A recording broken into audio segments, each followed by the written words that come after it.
So, around early May of 2025, I finished my finals in my third year of college. And much like the years before, I expected a rather lax start to my summer vacation. When all of a sudden, I found myself in a place that I thought I would never see until I was free from college and became my own person. It was the dream I yearned for, the desire I'd seldom reach, the one destination I had long awaited to pay a visit to. And that, my friends, was Tokyo, Japan.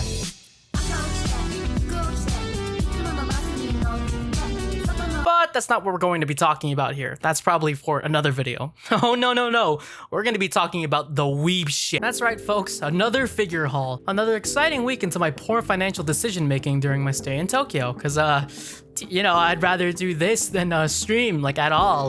For the past 3 months, not stream because who would. What kind of VTuber stream? It's safe to say that I bought a rather sizable amount of stuff during my stay in Tokyo, though considering that my stay was only 2 weeks, meanwhile my last haul being an accumulation spanning over the course of at least 4 to 6 months. Will the haul compare? Well, enough with the fluff. Let's just jump right into it. Back in the office, and wouldn't you know, my voice has not changed. Because of a comment on my last haul video, I decided I'd just dub over the footage of me showcasing my stuff so that y'all could properly hear me. But enough about me, let's talk about the haul. I'll pretty much be organizing my souvenirs by where I bought them from during my stay in Tokyo, starting with a very befitting souvenir for someone like me. I visited the oh-so-famous Shibuya Crossing when me and my family walked into the very well-known... I actually don't know whether the building I'm talking about is well known for the Starbucks that's located there or because it's the 𝙍𝙬𝙚𝙀𝙀 building. It's probably the latter, but seeing how many 𝙍𝙬𝙀𝙀𝙀 were in the Starbucks, it made me think about the former. Anyhow, the top floor of the 𝙍𝙬𝙚𝙀𝙀 building was a pop-up collab store that featured a lot of IPs, one of the collabs being Hololive. More specifically, they were collabing with 𝙎𝙤𝙘𝙀𝙀𝙀's Hollow Advent. And so, without thinking, true story by the way, my card levitated out of my wallet and straight into Staff Son's cashier. The result of which left me with a Hollow Advent acrylic scene stand, a Narissa desk mat, and a Narissa sweater. Now, as far as Oshi merch goes, this is the first time I bought anything out of the normal figure realm that wasn't an acrylic stand, and even then, acrylic stands are a very new thing for me to collect more of. The stand has a nice collage of each talent's renders juxtaposed to the 𝙍𝙬𝙀𝙀𝙀 building silhouette. I also got this nice desk mat which will now forever be a part of the office desk. I hope that doesn't become a problem for me in the future when I make more of these. And the sweater is very nice minimalist design of Narissa. The staff son at the collab store also gifted buyers these little cards of these talents, but I only got 4 out of the 5 Hollow Advent members. I'm guessing they ran out of Bijou. Sorry, Bijou senpai. Funnily enough, to my understanding, the week I came to Japan was the only week that collab was up, so to say that I was lucky enough to be there when the collab was happening is quite the understatement. More on that later, cause oh my god, you guys have no idea what I was in for. Up next is a Nikkei acrylic stand of a niece that I got in Akihabara because, of course, that was the most obvious and likely destination I was going to visit. No, I swear to you guys, I did not just go to Akihabara and Shibuya, please trust me. As for the store I got this in, I don't exactly remember the name of. I think it was called Figure Hobby Shop or something like that. I just remember the sign being in black and white with the text being in red. And the funny thing about this one though, I thought this was just an acrylic stand that came with goodies. But as I would find out in this unboxing and assembling, it turns out it was a part of a Nikkei card game? Not that I'm complaining about it, but it did throw me off guard a little bit. Having said all that though, it is nice just to have an acrylic Nikkei stand that shows the character in cover and in opening fire. It's a neat stand, even if it is meant for something else. Here are some quick ones since the ones after these ones are huge as far as location-based purchases are concerned. In Tower Records Shibuya and the Kotobukiya store Akihabara, I managed to cop the original Persona 3 OST and this, I think it's a DVD thing of Jane Doe from Zenless Zone Zero. Seriously, I have no idea what these do. I just know that it had the Dolby Digital logo on the packaging, so at first I thought they were acrylic stands, but yeah, no. Or at least... I'm not sure. If anyone knows what these are, please let me know, because I have no idea what the hell I'm gonna do with this. Okay, now this is where I bought a ton of shit without even realizing until I left the store. All of these purchases I made were in Anime Ikebukuro. Initially, it was my friend's idea to take me there to just check out the place in comparison to Anime Akihabara. Keyword, check out. Or I guess 2 keywords. Anyhow, a bunch of stuff is here. I got Detective Conan, Nikkei, Hollow Stars. Okay, on second thought, upon closer examination, mostly Detective Conan and Hollow Stars. Yeah, okay, never mind. The majority here is just those 2 things. The culture shock that hit me while I was there, even though I already knew, was just how common / well-known Detective Conan is over there in Japan than it is in the States. Seeing as I'm an American Detective Conan fan, it's a struggle out here in the States. Seeing as my Conan shelf is just mostly Conan himself, I figured the other characters needed more representation in my office. I was able to get these cute little casual outfits of Kogoro Mori and this character. See, I have friends who watch this show now that haven't gotten to him yet, so yeah. The blonde guy, and this cute little lab coat of 𝙎𝙘𝙬𝙀. Not to mention the Conan sign is just absolute heat. I'm definitely having that as like my label for my Conan shelf. And we circle back to the VTuber crowd again. Woo! I love Hollow Stars. And I think it goes without saying, but the boys over at Hollow Stars are probably one of the biggest underdogs in the VTubing community.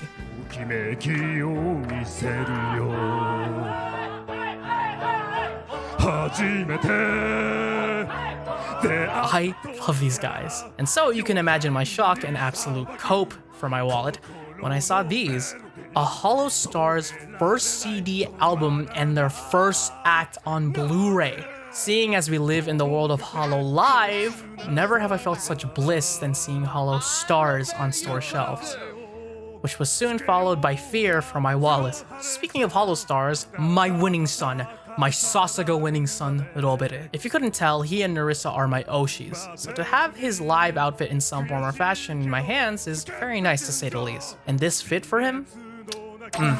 Probably one of the best. Bartender Robe-kun is always a classic, but goddamn do I love me some casual outfits.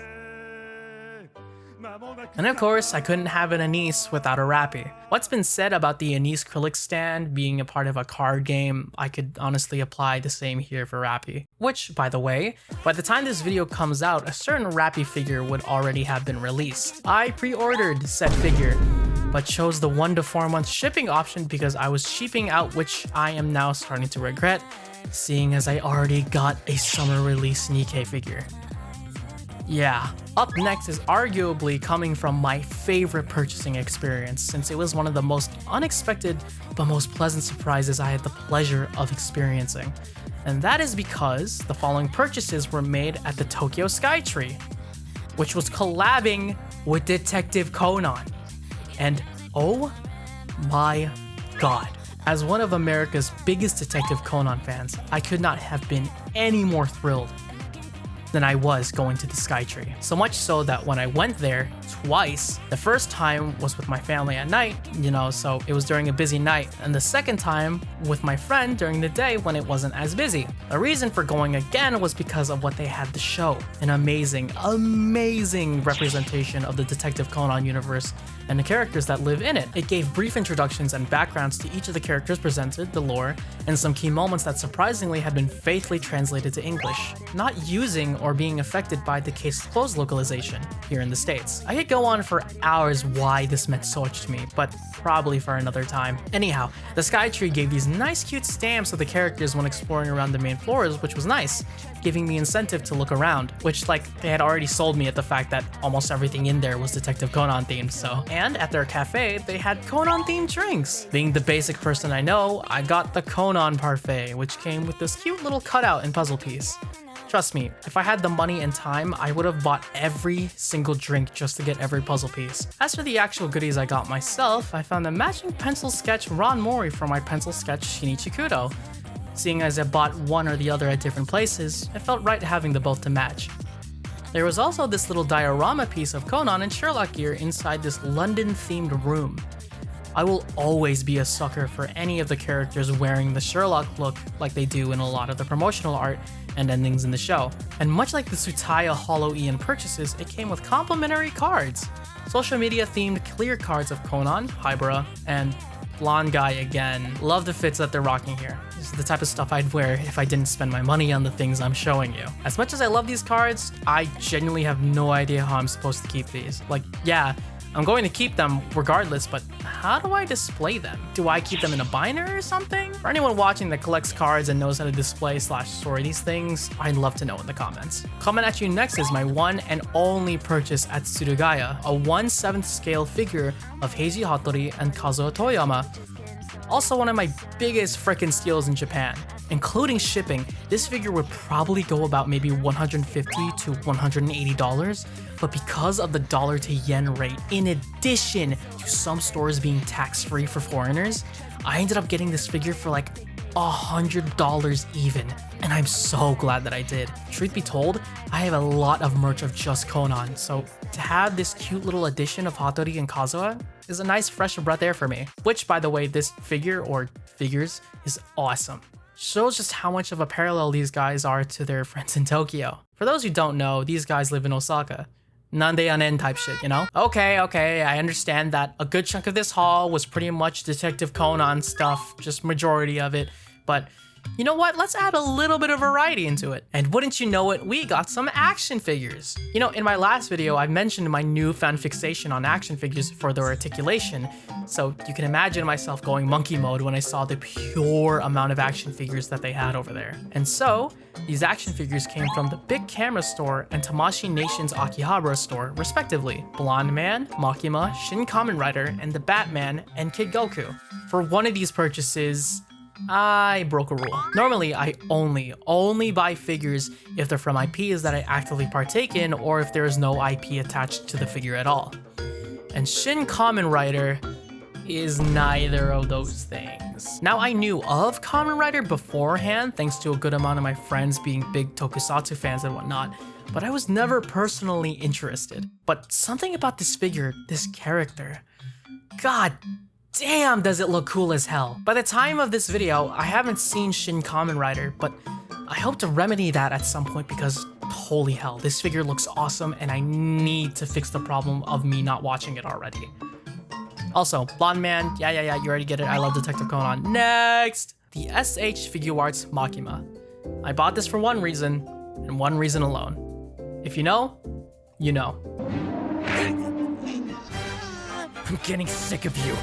You heartless scumbag! The Batman and Kid Goku. Now, for minimalist designs on the box, I'm usually 50-50 on whether I care for it, mostly because it's just a box and I'm not gonna be displaying that. I'm gonna be displaying the figure.